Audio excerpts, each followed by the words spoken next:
Hey, comics fam! Welcome to today's episode of What's Your Favorite Cryptid? I'm hanging out with comics writer Julio Anta, who has a new 5-issue Dark Horse Comics project, The Beast of Boriken, that is part of Tiny Onion's expanding True Weird series, co-created with artist Daniel Irizarry.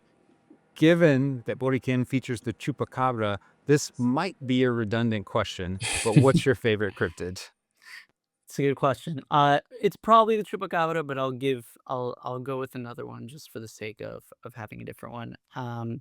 Okay. So growing up, I think a lot of us who grew up in Latin American families would sort of be threatened by the sort of specter of El Cucuy.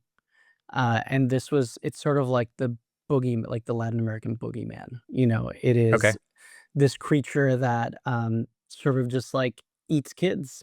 And it was like, behave or El Cucuy will get you, you know? Um, so I think that's a really cool one, you know?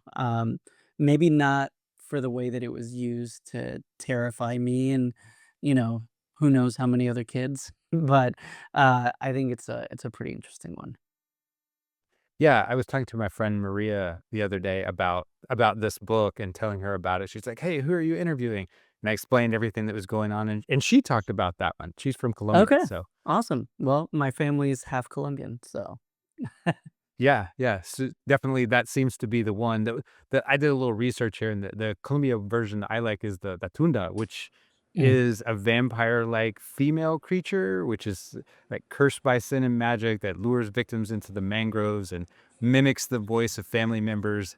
This is the where it gets really weird. Feeds them shellfish or crabs that are cooked inside her own body to induce a trance-like state so she can eat them later or just keep them around as thralls. That's awesome. What is it called again? Yeah, it is the tunda.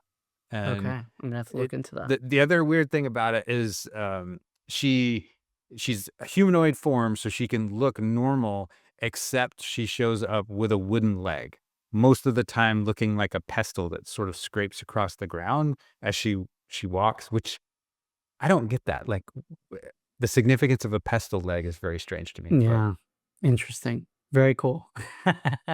yeah, yeah, absolutely. Well, Julio, thanks for hanging out with me and having a Thanks for little bit having of me. monster time.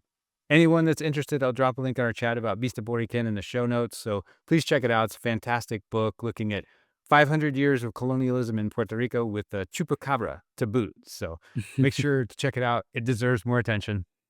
Peace. Thank you so much.